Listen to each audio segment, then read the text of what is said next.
我觉得状态特别好，状态挺好的，哎，状态特别好。他很适合做这哎，个。我就纳闷儿，对吧？这么一个专业的饭店，人流量又很多，在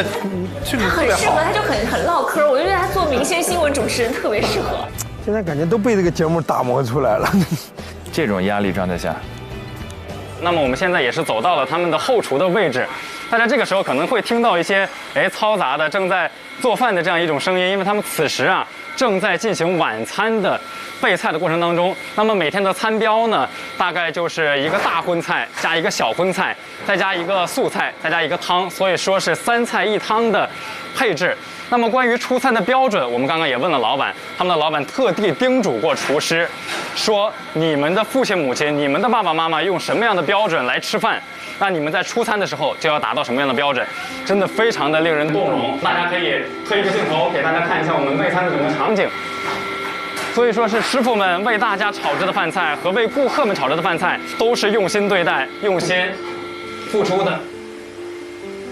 一直走到今天，其实他们的这些，餐馆的送餐的流程啊，以及为老年人们的服务也在做一些调整，包括此时，他们就会在每天下午的3点到5点钟，还会在我们的楼底下，就是这家饭馆的楼底下，开设一个类似于小的这种的爱心食堂，他们会放一些非常的价格实惠，然后物美价廉的这样一些饭菜来供周围的叔叔阿姨们进行购买。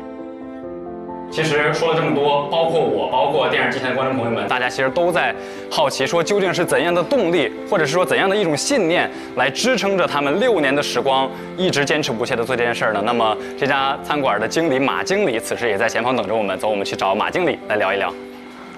胡子泰的语言表达就是轻轻松松，话不落地。我觉得挺好的，状态很好，状态特别好。就他很适合一个人在那儿说。那接下来我们就跟马经理来简单的聊一聊。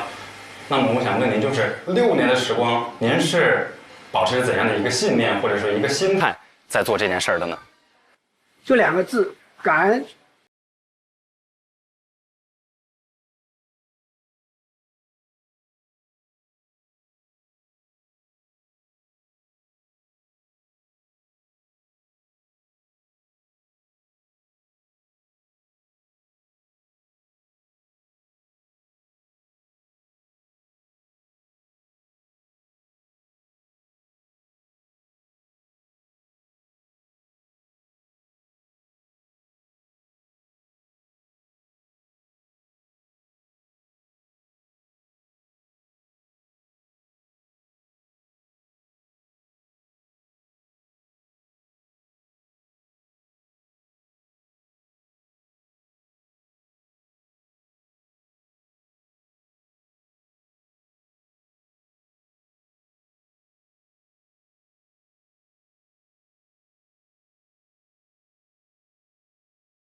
话听着很暖心，他们已经不是简单的送餐关系，5、6年下来更是有一种儿女和父母亲一样的亲情啊什么的这些点。还有呢，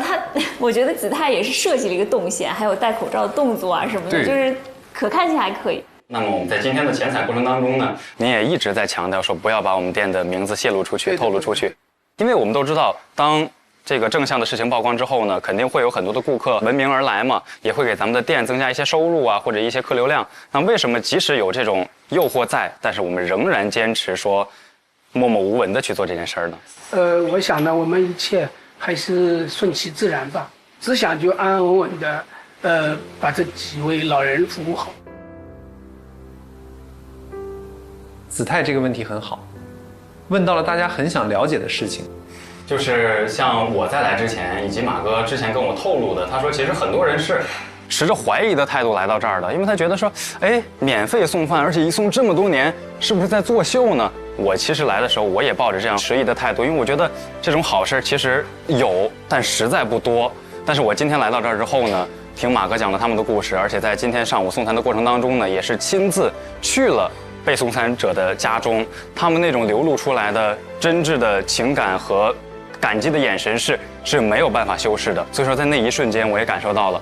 我们的这家店其实真心的是在发自肺腑的为大家做一件实事儿，所以像马经理刚刚说的，他们不愿意透露姓名，就想着继续把这件事儿安安稳稳的一步一个脚印儿的做下去。那么，因为我们今天的采访呢，我们的连线环节比较短，但是我们的另外一位同事之后会以一个民生小片的方式为大家呈现我们的整体的一个动人的故事，那么大家可以期待一下。那么前方的情况就是这样，主持人。好的，子泰，其实我刚刚也有介绍过啊，其实早在2年前我们就曾经报道过这样的一个案例了。那同样也是这家餐厅。那在你看来，2年前的报道，或者说通过你的观察，2年前他们的做法和现在的做法，他们之间的变和不变分别是什么呢？哇，嚯，这已经有点考题的意思了啊！这个老师真的很尖锐。凯旋老师，让你很难凯旋的凯旋老师。凯旋老师已经完全在。降维，不是有点那种，就是看你能不能接得住招那种感觉了。对。在我看来，他们的变是我觉得流程更加的完备了。一是老年人的这个收餐的人数在变，因为我们的人数是不固定的，因为有的一些老年人当时可能有这个需求，现在不需要了，他们也会主动来跟我们餐厅沟通，主动来跟马经理说，哎，我们不需要这份饭食了，你们可以把它留给更加有需求的这样其他的这个老年同志们。然后也有的一些有了这样的需求，我们也会再增加进去，所以人数是一直在变的。那么不变呢，我觉得是初心和菜品的质量以及对顾客的态度是从来未曾改变的。答得好，那好。好的，子泰，那我想我们爱心是需要弘扬的，但是啊，兜底不能只靠商户的爱心。那就你的走访和了解，你有没有看到附近的居民，除了爱心之外，他还有一层需要兜底的老年人需要保障的，这个保障是由谁在负担的呢？因为我不能全靠爱心去做一个兜底。哎呦，这是子泰想走的方向。对，独居老人、留守老人递到这儿了，这个很棒。硬性的兜底保障，因为今天我们在第一站在长桥区街道的时候，他们其实设立了一个叫老年人公益联盟，叫老年人服务联盟。因为这个联盟呢，它的覆盖面非常的广，不只是有像马经理在做的免费的送餐、免费的送饭食这样一个行为，在这个联盟当中呢，还囊括了比如免费的理发。然后今天我们的详细的了解到，如果有老年人有理发呀、修眉毛呀、修胡子呀、刮脸的这种需求，我们在这个联盟当中呢，其实也会为大家提供这样的一个服务。所以说，有了我们这个老年人公益联盟的存在，其实老年人们的生活其实是能够得到一个保障和兜底的。他还是有做功课，他还是了解到了这一块。好的，谢谢子泰从现场给我们带来的介绍，我们也期待你的后续报道。好，我们再来转换一个话题。最近啊，上海刚刚经历了几天的晴朗炎热，从明天开始呢，深圳又要进入到接连阴雨的模式了。但是这阴雨却让家住在普陀区小区11号楼的业主们啊感到焦急万分。原来呢，他们楼栋里的2部电梯在7月31号那场暴雨当中啊，被直接漏成了水帘洞。而更让居民们感到揪心的是啊，这幢24层高的大楼内的2部电梯已经停运多时了，业主们上下楼可以说是困难重重，尤其是老人和孩子实在是吃不消。他们的情况怎么样？我们再来连线现场的记者庞征。他这儿才压力大哟，信号啊，小心信号问题。那真的。庞征你好，给我们介绍一下你在现场看到的情况。好，主持人好，现场的观众朋友们大家好，我现在所在的位置呢是普陀区小区11号楼的居民楼的内部，然后我现在所在的楼层是24层楼。虽然同样是在上海啊，但是我现在所处的这个普陀区呢，它的平均海拔地势是3到4米，相当于上海市主城区的平均海拔，它有1米左右的落差，地势相对会比较低洼，所以在暴雨来临的时候呢，它的积水问题暴露的也会更加的明显一些。那就在5天前，7月31号的下午5点左右，一场大暴雨席卷而来，我身后的这2部电梯呢，它们当下都化身了水帘洞，然后因为渗水过于严重，所以在当下2部电梯是同时停运的一个状态。一直到第2天下午的4点左右，也就是中间大概有24小时的时间，给这一栋楼里的居民们的出行和生活还是造成了一定的影响。整栋楼一共住着192户人家，而且在我们前期的了解当中啊，发现住在高层其实以老年群体比较多。庞征就是他的表达，这种语音语气，就是还挺接地气的，对，就比较生活化的表达，很自然，很舒服。对，这个完全就是实战的那种经验，专业的。那我们今天呢，其实也邀请到了我们的一个居民代表，让他来说一说当时下暴雨的时候，这个电梯的情况到底是怎么样的，以及他在生活当中遇到了一些什么样子的困难和问题。我们有请张女士。谢谢，能不能先和我们介绍一下，就是在7月31号下雨的那一天，当时这两部电梯的运行情况是什么样子的？当时雨应该是从5点多开始下的，陆陆续续开始越来越大，属于大暴雨状态。然后呢，我是在6点钟的时候发现，我是从 B 电梯下去的，然后在里面开始有点漏水，然后一直到我9点不到1点回来的时候，这部 A 电梯是停在我们6楼，然后是出现很大的严重漏水的情况。一直是外面渗水渗到这边应急通道，然后第二天呢，我从楼梯走的时候，从6楼、5楼、4楼一直到4楼都是满楼梯上都是水。据您了解，就是在当时的24个小时停运的过程当中，有没有遇到一些出行困难，或者说具体的一些案例？因为我们是属于高层嘛，楼里也是老人比较多，然后基本上从当天的晚上7点开始停运，然后第二天物业方开始维修的话，一直是到下午3、4点钟才修好，就一部电梯修好，但是运行的过程当中呢，还是出现了就是偶尔会突发情况停掉。就不是很通畅。相当于它在24小时之后已经完成了维修，但是在使用的过程当中还是会出现一些陆续的故障。对，因为你整个电梯大概是有将近12个小时是泡在水里的，因为他们是第二天一早才拿抽水机来抽那个下面的积水。然后你所有的电路啊、电板啊，包括按键、其他的那些配件，全部都是在水里面浸泡着的。那在这24小时的过程当中，你们有没有收到维修的信号，或者说物业的一些就是工作的支持和抢修？居委有这边一直在告诉我们一个进修的一个进度，就现在还在抢修，请你们耐心等待。到3、4点钟修好了，他通知我们这边 B 电梯已经可以运行了。然后大家才陆陆续续开始上上下下的，但上上下下的过程当中呢，还是会有坏掉的情况。有一家人家，我看到他是说他到15楼好像突然之间停掉了，等他电梯再亮的时候，已经到19楼了。好恐怖啊！这事情其实真的蛮触目惊心的。有没有收到？我是不是可以这样理解啊？就是虽然我们现在肉眼看这辆电梯它已经恢复了正常运行，但是在修剪的过程当中，它其实还是存在一定的安全隐患，所以大家还是比较担心的。对的。那对于这样的一个现象，大家还有什么样的诉求呢？这次的事情呢，大家主要是几点。第一，我们想知道的是，电梯进水是什么样一个原因，然后后面我们后续怎么去处理，包括这个事故造成的责任方是谁。那第二个就是我们主要是想更换电梯因为它已经到了报废年限了，在这个更换之前，先要保证我们现在老电梯的一个安全运行，然后尽快落实到这个更换电梯的事情上去。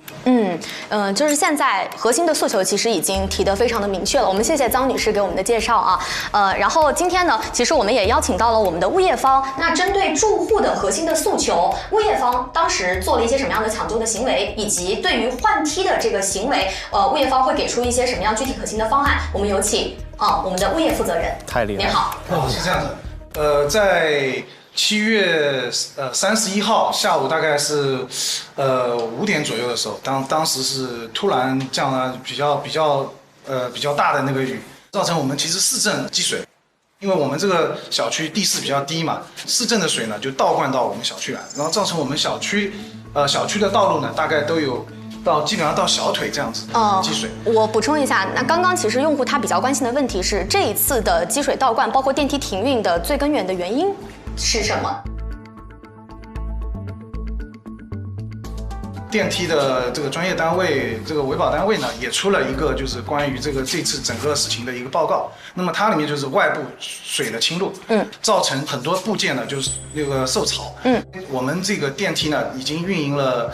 大概30年不到的27、28年了。那么然后它的配件啊各方面可能就是没有像那种新电梯供应的这么快。维修呢，就是我们其实已经竭尽全力了。我们2台电梯，我们当时要求这个维保单位，我们要求抢修。其实我们最早的是希望8月1号早上的时候呢，能够不影响那个小区居民的正常的上班。就早上我们想抢修出来的，但是最后没有成功。然后就是向居委会借了2个电风扇来吹，然后让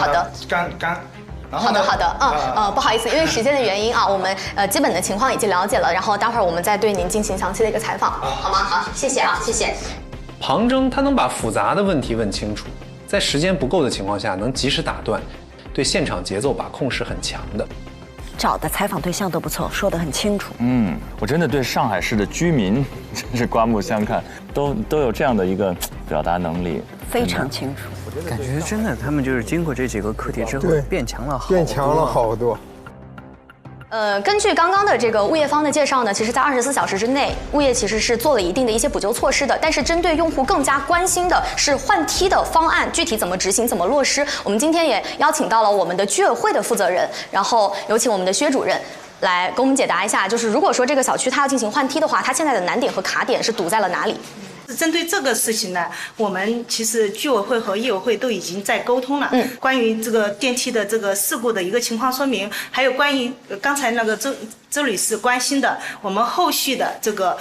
物业应该承担什么责任，或者说还有我们的电梯的更新的这个流程的问题，我们在今天晚上7点钟会专门针对这些问题，在我们的居委会会议室召开一次专项的会议。我希望就是大家到时候也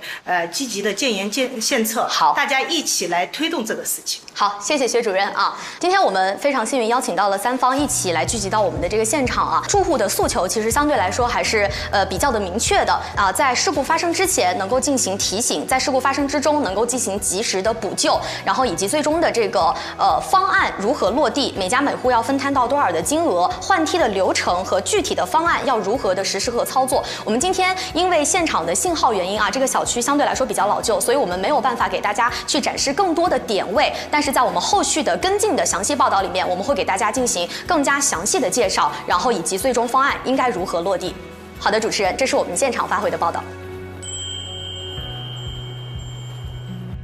这一组在选择连线嘉宾上选择了3方代表不同视角，给观众呈现的信息量足够丰富。好，黄征，在最一开始的时候，因为信号干扰问题，我们没有听清楚，所以居民到底是被这个电梯停运困扰了几天呢？电梯停运主要是困扰了不超过24小时，从当天的下午的5点钟开始下暴雨，下暴雨的2个小时之后，大概在7点钟，这2部电梯就已经完全停止了运行。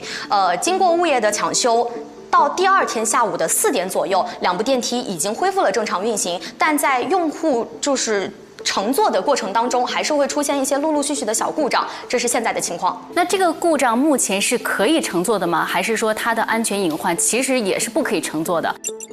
现在因为整栋楼层它的层高有24层，以及住在高层更多的是老年人群体，所以其实除了爬楼之外，唯一的出行方式就是通过这2部电梯。所以即便在现在还会出现一些故障啊、停电的情况下，大家的主要出行方式仍然是2部电梯。但是你有没有去确认过，那电梯维保的单位或者是电梯的这个运营商有没有跟他们确认过现在的故障是不是会带来更大的隐患呢？你觉得问题针针见血的，还真的一直好。我们跟电梯的维保部门以及跟物业部门双方都已经确认协商过，现在在乘坐的过程当中，相对是一个比较安全的状态，只是这个隐患是存在的。因为在维修、在年检、在他们的日常维护当中，他们都是通过了这个合格的报告，只是因为这一场大雨，这个问题它被显现和激发出来了。